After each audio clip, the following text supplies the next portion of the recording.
أما بعد فأعوذ بالله من الشيطان الرجيم. بسم الله الرحمن الرحيم.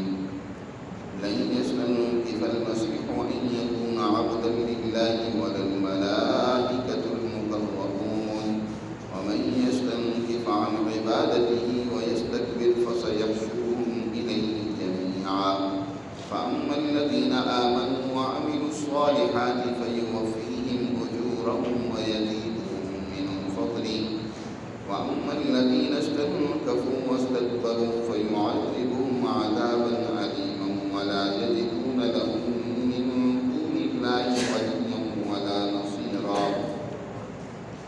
يا أيها الناس قد جاءكم برهان من ربكم وأنزلنا إليكم نورا مبينا فأما الذين آمنوا بالله واعتصموا به فسيدخلهم في رحمة منه وفضل ويهديهم إليه صراطا مستقيما. صدق اللہ العظیم. گزشتہ آیات مبارکہ میں اللہ سبحانہ و تعالی نے اہل کتاب کو مخاطب کرتے ہوئے فرمایا ہے یا اہل الکتاب لا تغلوا فی دینکم، کہ اے اہل کتاب اپنی دین میں غلو نہ کرو. اور غلو کی ایک بڑی صورت یہ ہے کہ تم نے حضرت مسیح علیہ السلام کی محبت میں اتنا غلو کیا کہ انہیں تم نے بجائے اللہ کا بندہ ماننے کے الٹا خدا بنا لیا اور تم کہنے لگے ثلاثہ عیسیٰ علیہ السلام تین خداؤں میں سے ایک ہیں، ان تبو خیر لکم. اس طرح کی غلط نظریات و افکار اور غلط باتوں سے اپنے آپ کو باز رکھو. خدا تو ایک ہی ہے، انما اللہ الہ واحد. حضرت عیسیٰ علیہ السلام یا اسی طرح اللہ کے مقربین فرشتے یا دنیا میں برگزیدہ جتنی بھی شخصیات آئی ہیں ان سب کو اللہ کی بندگی سے کوئی عار نہیں تھا. لن يستنكف المسيح أن يكون عبدا لله ولا الملائكة المقربون. ہرگز مسیح کو اس سے انکار نہیں تھا، انہیں اس سے عار نہیں تھا کہ وہ اللہ کے بندے بن کر زندگی گزاریں. عبدا للہ، اللہ کا بندہ ہونا ان کے لیے سب سے بڑا فخر تھا. وہ اپنی شان اسی میں سمجھتے تھے کہ وہ اللہ کی بندگی کریں، اس کے بندے بن کر رہیں. اور نہ ہی وَلَلْمَلَائِكَةُ الْمُقَرَّبُونَ، نہ ہی اللہ کے مقربین فرشتوں کو اس سے کوئی عار ہے. فرشتوں کا ذکر اس لیے کیا کہ فرشتوں کی بھی دنیا میں لوگ پرستش کرتے تھے، جیسے مشرکین مکہ وہ فرشتوں کو بھی خدائی کا درجہ دیتے تھے. فرمایا فرشتے بھی اللہ کے بندے ہی ہیں. اور وَمَن يَسْتَنكِفْ عَنْ عِبَادَتِهِ وَيَسْتَكْبِرْ، بھلا اللہ کی بندگی سے کسی عار ہو سکتا ہے؟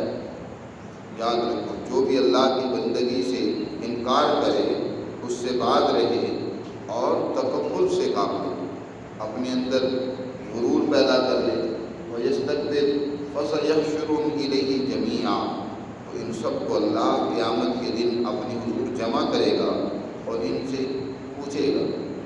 حضرت عیسیٰ علیہ السلام کے بارے میں آتا ہے کل قیامت کے دن اللہ تعالیٰ ان سے سوال کرے گا أَأَنْتَ قُلْتَ لِلنَّاسِ اتَّخِذُونِي، کیا عیسیٰ تم نے یہ لوگوں کو کہا تھا کہ مجھے اور میری ماں کو تم خدا بنا لو؟ وہ کہیں گے قَالَ سُبْحَانَكَ مَا يَكُونُ لَنَا أَن نَّقُولَ، اے اللہ تیری ذات اس سے پاک ہے کہ تیرا کوئی شریک ہو، تیرا کوئی برابر ہو.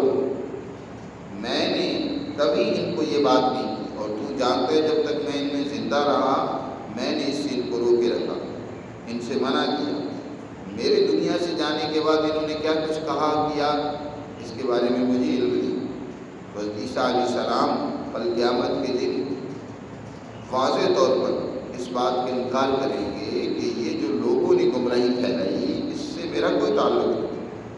وہ تو اللہ کے بندے تھے، اور اللہ کی بندگی سے جس کو بھی انکار ہو اور وہ دنیا میں تکبر سے کام لے تو اللہ ان کو کل قیامت کے دن اپنی حضور جمع کرے گا. فَسَيَحْشُرُهُمْ إِلَيْهِ جَمِيعًا فَأَمَّا الَّذِينَ آمَنُوا وَعَمِلُوا الصَّالِحَاتِ، باہر کہ وہ لوگ جو اللہ کی تعلیمات کو مانتے ہیں اور اس کے مطابق اچھے اور نیک اعمال کرتے ہیں، عامل الصالحات فیوفیہم اجورہم ویزیدہم من فضلہ، تو اللہ انہیں ان کا کل قیامت کے دن اجر عطا فرمائے گا، بلکہ مزید بھی عطا کرے گا اپنے فضل سے۔ ایک تو یہ ہے کہ اللہ تعالیٰ اہل جنت کو جنت میں داخل کرے گا، اچھے اعمال والے جن کے غالب ہیں، اور اگر جو غلط اعمال والے اپنی بدعمالیوں کی وجہ سے جہنم میں بھی چلے گئے، ان میں بھی وہ لوگ جو درست نظری اور ایمان والے ہوں گے، ان کی سفارش وہ لوگ کریں گے جن کے ساتھ ان کو محبت یا تعلق تھا، اور ان کی سفارش سے اللہ تعالیٰ ان کی بھی بخشش فرمائے گا۔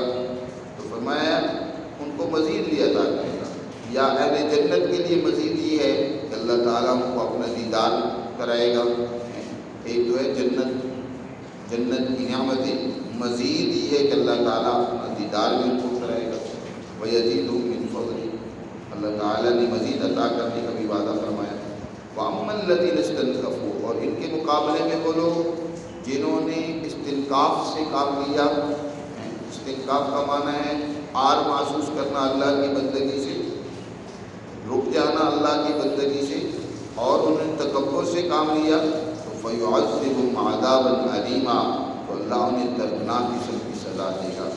وَلَا يَجِدُونَ لَهُم مِّن دُونِ اللَّهِ وَلِيًّا وَلَا نَصِيرًا، اور وہ اپنے لیے اللہ کے سوا کسی کو حمایتی اور مددگار نہیں پائیں گے، کوئی ان کا سفارشی نہیں ہوگا جو انہیں اللہ کی گرفت سے چھڑا سکے، نہ کوئی مدد اور سپورٹ کرنے والا ہوگا کہ وہ کسی قسم کے اللہ کے عذاب کو دور کر سکے۔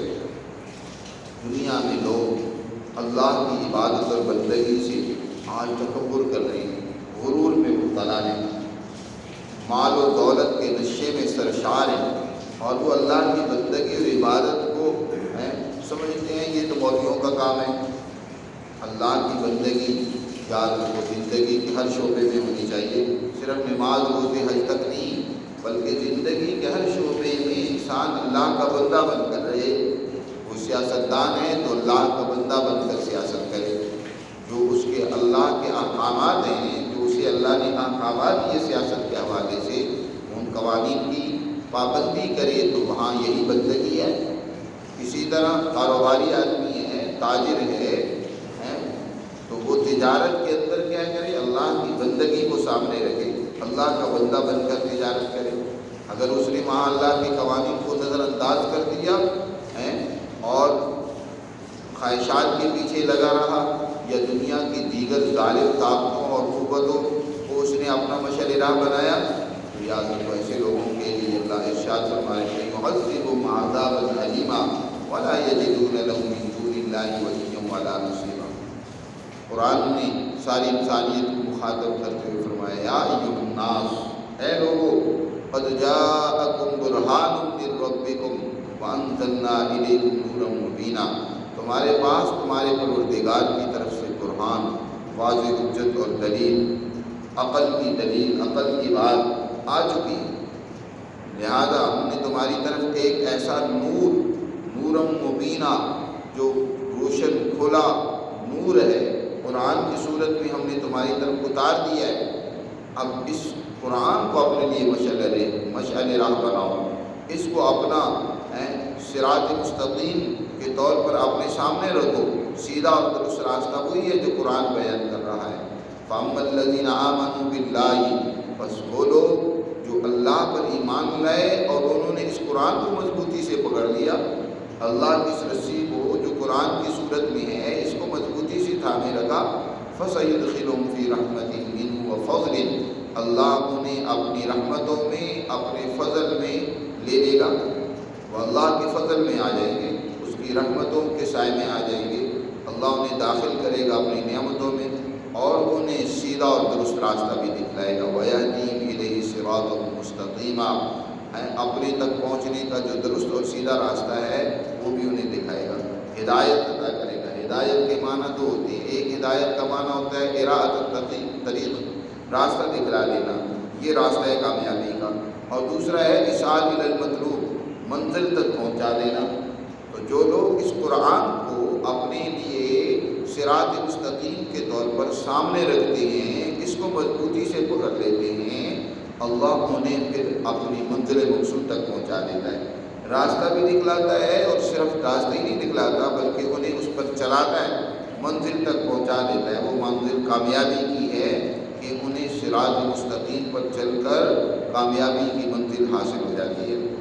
تو قرآن مجید نے ان آیات مبارکہ میں اس حقیقت کو واضح کی ہے کہ جس قدر بھی انبیاء، اولیاء، صلحاء، مقربین الہی، ملائکہ، دنیا میں جس قدر بھی نیک شخصیات آئی ہیں وہ سب اللہ کے بندے تھے، اللہ کی بندگی کرتے تھے، اس کی اطاعت اور فرمانبرداری کرتے تھے۔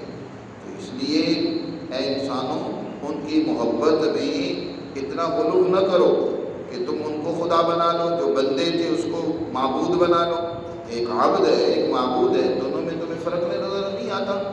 اللہ کی ذات معبود ہے، اسی کی بندگی ہے، اسی کے شایان شان ہے، باقی سب اس کے بندے ہی ہیں۔ ہاں، اللہ کے بندوں کی اطاعت تو کرو، ان کی پیروی تو کرو، ان کے احکامات پر عمل تو کرو، ان کو خدا نہ بنو۔ اور اس کے لیے تمہارے سامنے اللہ کا نور، اللہ کا برہان قرآن کی صورت میں موجود ہے، جو یہ تمہیں تعلیم دیتا ہے، رہنمائی دیتا ہے، اس سے سبق سیکھو، اس کو اپنے سامنے رکھو۔ اللہ ہمیں سمجھ نصیب فرمائے اور اپنے قرآن پر عمل کی توفیق